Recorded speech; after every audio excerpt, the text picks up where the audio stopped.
యత్రో పరమతే చిత్తం నిరుద్ధం యోగ సేవయా యత్ర చైవాత్మనాత్మానం పశ్యన్నాత్మని తుష్యతి. ఎప్పుడైతే మనస్సు భౌతికమైన కార్యకలాపాల నుండి నిగ్రహింపబడి యోగాభ్యాసము ద్వారా నిశ్చలంగా ఉండునో అప్పుడు ఆ యోగి పరిశుద్ధమైన మనస్సు ద్వారా ఆత్మను దర్శించగలడు మరియు ఆత్మానందములోనే రమించును. ధ్యానం చేసే పద్ధతిని మరియు ధ్యానం యొక్క పరిపూర్ణ సిద్ధి స్థితిని వివరించిన శ్రీకృష్ణుడు ఇప్పుడు దాని పరిశ్రమ యొక్క ఫలితాలను తెలియపరుస్తున్నాడు. మనస్సు ఎప్పుడైతే శుద్ధి చేయబడుతుందో అప్పుడు వ్యక్తి ఆత్మను శరీర మనోబుద్ధుల కంటే వేరుగా తెలుసుకోగలుగుతాడు.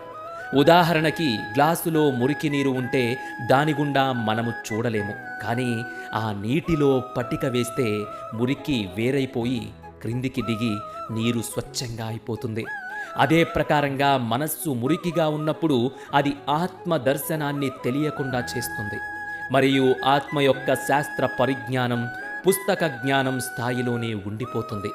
కానీ ఎప్పుడైతే మనస్సు పవిత్రమవుతుందో ఆత్మ అనేది అంతర్గత విజ్ఞానం ద్వారా నేరుగా అనుభవంలోకి వస్తుంది.